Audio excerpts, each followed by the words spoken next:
Story up. I think it's our call from. So. Yo, Hey, King Just. yes, what's going on? What's good? What's good? Peace, Yo, fam. Peace. What it Yo. do? What it do? Hey, we've been waiting to talk to you, man. That's Yo. what's up. That's what's up. Let me start off by saying, when your album came out, the first album came out, that was in my top three rotations that I was playing that whole summer right there. Okay, okay. That's what's up. That's what's up. That was the year. It was that, the Infamous and Nine's album. Yeah, I see that you had nine Yeah, on the show the other day. yeah. He said to tell you what's up. Yeah, that's my boy right there. We did a joint together on I don't know if it's first album second or album, second album. second album. Yeah, Yeah, second album. Yeah, yeah. yeah. Because when we interviewed him, I asked him about you, and he said, he told that whole story how y'all linked up and shit, and he told me to tell you. I told him that I was trying to get you on the episode. He said, yo, tell him I said what's up. Yeah, that's my boy right there. I fucks with him. So well, I want to start from the beginning. Like, what's your introduction to this game? Like, how'd you end up? How'd you end All up right, hold on. signed? Before we even start, Yeah,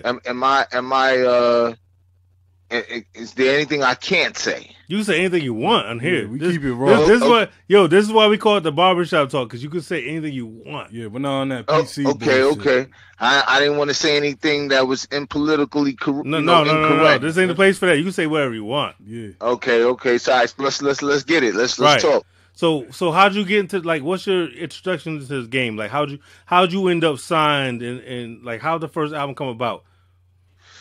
Well, all right. Well, you understand I'm from Staten Island, New York, Right, 10304 Park Hill. You know Right. what I mean? The Killer Hill. right. Obviously, I was raised around dudes that were already into music, like you have the Force MCs or the Force MDs. Right. That was Stevie D, Mercury, and them. You also had Wu Tang, which is Right. the Clan, and then you also had I want to say Blue Cheese. The song they had was Blue Cheese. UMCs. UMCs, right? See, boy, they might get me for that. They might, But yeah. So we had dudes already doing, already moving. So this is now prior before anyone is on.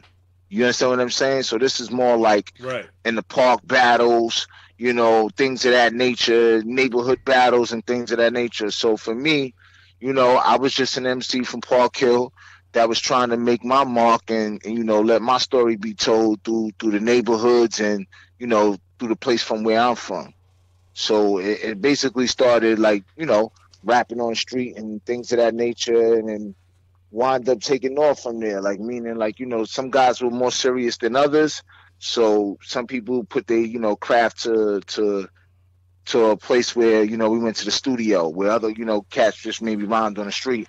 We was trying to, cut a demo, what they would say. You know what I mean? Yeah. So from there, I was putting in my work on the street and things of that nature. Again, I had street credibility. Again, battling dudes from like Pop the Brown Hornet, battling dudes like Shaheem the Rugged Child. So these are my peers, and Capadonna, Inspector Deck. These are my peers that I'm coming up with, sharpening my sword. Making sure that my skills is right. Right. But eventually in '93. I came up with the song Warriors Drum, Hey Yahoo. Everybody calls it Hey Yahoo, but it's called Warriors Drum. And from there, it was like, I don't want to say history, but, it took off. People was feeling the vibe. At the time, the Clan dropped Protect Your Neck.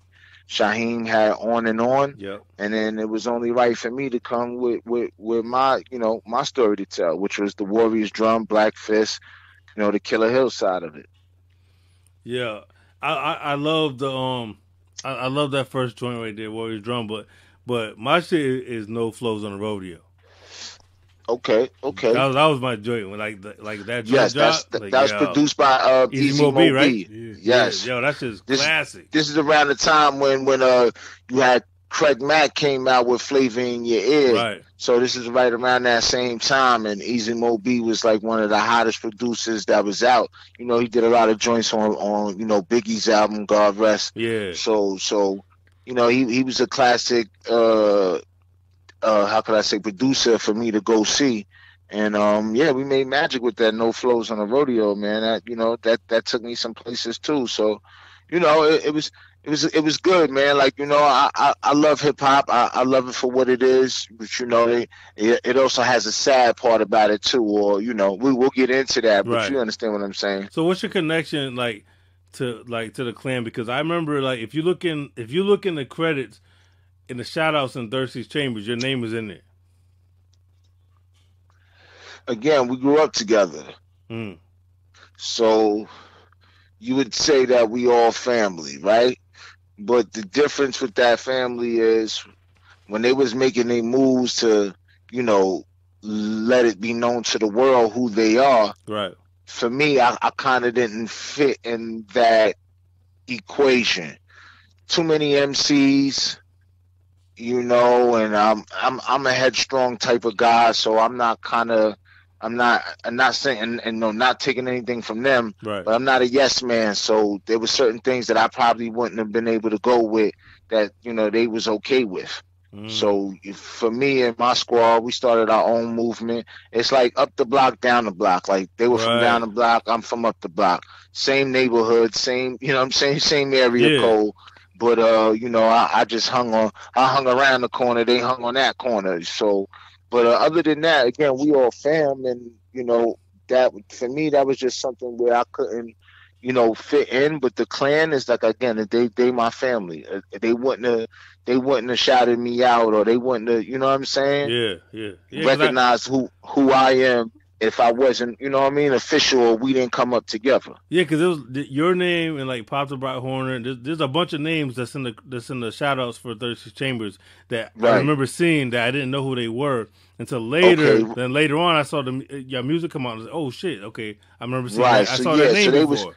So they was just paying homage and letting it be known, but a lot of people looked at it as a blanketed thing. So in other words, because you just heard Wu Tang Clan and you had so many MCs, right, it would be like whoever's coming from Staten Island, they just all got to be Wu Tang. They have to be all Wu Tang. That's like for instance, when you had NWA, a lot of people didn't know that.